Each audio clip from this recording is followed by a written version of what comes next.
ओम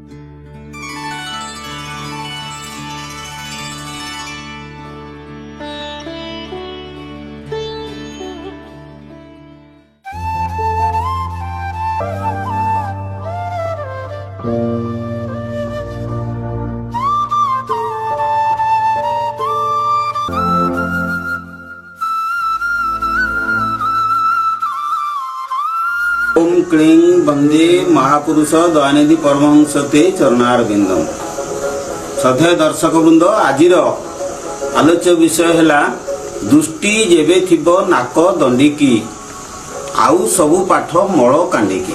ठाकुर श्री श्री दयानिधि परमहंस देव कहती जे तमर नाक दंडिकी जदि दृष्टि थिबो तम विश्व ब्रह्मांड रे जिते पाठ अच्छी सबु पाठ तुमको अवगत हम, किंतु ताकू छाड़देले आउ कौन पाठ नाही विश्व ब्रह्मांड रे। तेणु आज आम देखा जे दृष्टि नाकदंडिकी रहिले केमिति आमर सबु पाठ अवगत हुए से कथा भितर आम जानिबा। ये विषय मध्य श्रीमद् भगवत गीता रे 6ठ अध्याय 13 श्लोक रे मध्य एक कथा अछि। कोन ना समकाय शिरोग्रीवं धारयन् नचलं स्थिरः संप्रेक्ष्य नासिकाग्रंशं दिशश्चा नवलोकयन्। अर्थात काय शिर ग्रीव अर्थ बेक। तेणु शरीर बेक एवं मस्तक तीनटा को समान करिकिरी समकाय स्थिर ग्रीवं धारयन् अचलन स्थिरं स्थिर भाव में अचल एवं स्थिर भाव में धारण करिकी शरीर को समान भाव में रखिकी संप्रेक्ष्य नासिकाग्रंशं संपूर्ण रूपे प्रेक्ष्य माने निरीक्षण करिकी स्व नासिकाग्र को तमे बस ध्यान करिकी बस। तेणु ए नासिकाग्र ध्यान करिकी बसिबार विशेषत्व कौन ताहा आज आम आलोचना करिबा। जे बहुत साधक अछंती जो माने त्रिकुट को दृष्टि करती, किंतु नासिकाग्र दृष्टिर महत्वटा कौन आम आज आलोचना करिबा। त्रिकुट को जो माने ध्यान करती ताकू साधक माने कहती जे ताहा होचे संभावी मुद्रा, किंतु नासाग्र को कहा जाए त्रिकोणी मुद्रा। कारण जे त्रिकुट एवं त्रिकोण नासाग्र को कहा जाए त्रिकोण। यही त्रिकोण रे ध्यान कले कौन हुए एवं त्रिकुट रे ध्यान करे कौन हुए। त्रिकुट रे ध्यान कले आमर ललाट चक्र उपरे प्रभाव पड़े एवं आमर आज्ञा चक्र खोले। मात्र त्रिकोणी मुद्रा अर्थात नासाग्र को दृष्टि कले कौन हम ना आमर आधार चक्र उपरे प्रभाव विस्तार करे। तेणु नासाग्र को दृष्टि करने द्वारा आधार चक्र रे पवन संचालित होई आधार चक्र रे थिबा जो कुंडलिनी शक्ति से जागृत होती। कुंडलिनी शक्ति जागृत होई आम आधार चक्र रु धीरे धीरे धीरे धीरे पवन उठी उठी आसी जेतले ललाट चक्र रे पहुँचे सेतबेले साधक सिद्धि लाभ करे। सेथिपई साधकर प्रथम साधना है जे आधार चक्र रे पवन उत्तेजित करवा। तेणु आधार चक्र को उत्तेजित करने हेले नासाग्र होची निहाती दरकार। एवं नासाग्र रे दृष्टि जेतले निबद्ध हो जाए मन पवन उभय जाइक आधार चक्र रे जाइक स्थिर हुए। सेथिपई ठाकुर मध्य कल्पलतिका सप्तशाला रामचंद्र सप्तशाला छेदन 11 पद्यर मध्य कहिसेंती जे कुलकुंडलिनी जाग्रत बाबू होइबो जेरे सकल सिद्धि तू लभिबू ताहा सुन तू एबे। अर्थात कुलकुंडलिनी जो आमर अच्छी आधार चक्र पाखरे कुंडलिनी शक्ति विराजमान करिसेंती सी जेतबेले जागृत हेबे सेतबेले साधक संपूर्ण प्रकार सकल सिद्धि से लाभ करे।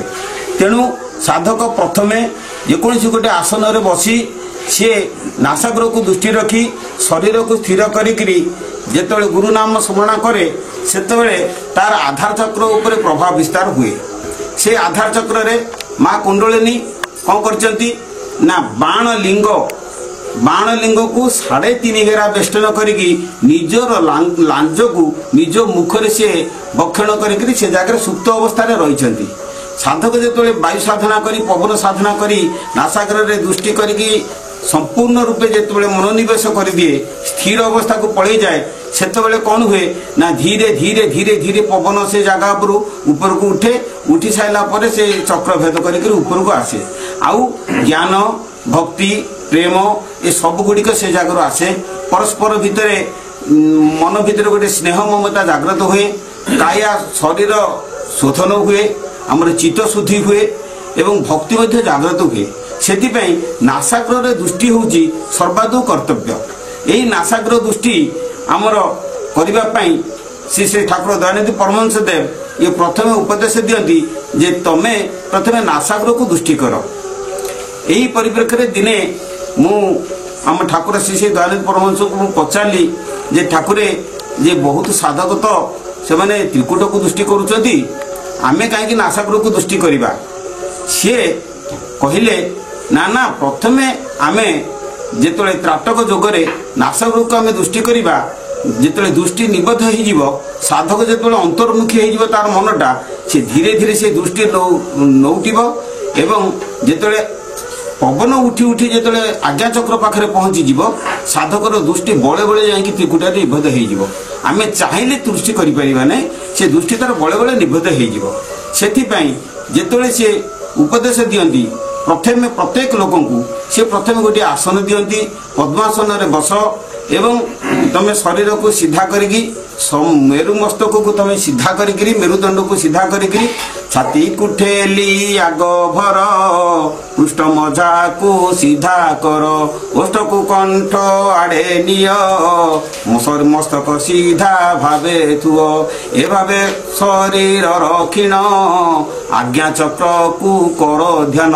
ये गोटे कथा आसीगला जे सी तो कहले नासाग्र को दृष्टि करिया पुणी आज्ञा चक्र कौन ध्यान करवा नाई मन थी आज्ञा चक्र रे किंतु दृष्टि थी नासाग्र रे तेणु दृष्टि नासाग्र रे थी मन आज्ञा चक्र रे थी यही फर्मुला रे आमे जदि नासाग्र रु नासा मूल पवन नासाग्र पर्यंत आसूची यही को आमे ध्यान करवा मु रही त्रिकुट रे किंतु दृष्टि रही तलू कारण आमे निम्न दृष्टि कले आमर भाव आसब जे आम ऊर्ध्वर अच्छा किंतु आम ऊर्ध्व दृष्टि कले आमर भाव आसब निम्न अच्छा ऊर्ध्वर साधक जो ऊपर को गति करने चेष्टा करे से सी कौन करे ना नासाग्र दृष्टि रखे नासाग्र दृष्टि रखिले तार ऊर्ध्वगामी हुए निजे ऊपर को जाए किंतु नासाग्र निम्न दृष्टि करें तेणु यही निम्न दृष्टि करी बहुत साधक साधना बेले सिद्धलाभ कर गीतार त्रिकोणी मुद्रा कहुई नासाग्र दृष्टि हूँ एकांत आवश्यक प्रथमे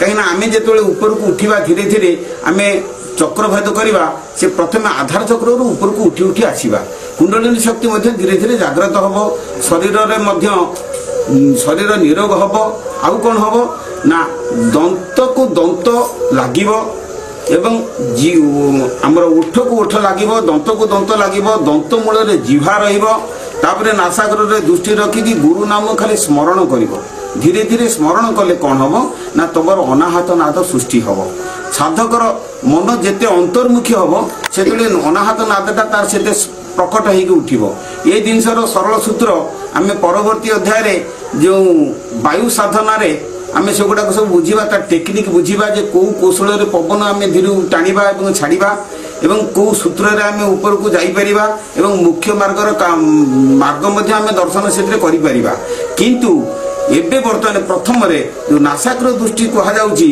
से नासाग्र दृष्टि की रखिबा होची एकांत समस्तकर काम्य से नासाग्र दृष्टि पई आमे प्रथम साधना रे बसिबा को पड़िबो। वर्तमान अध्याय रे आमे तार पुंखानुपुंख आलोचना करबा जय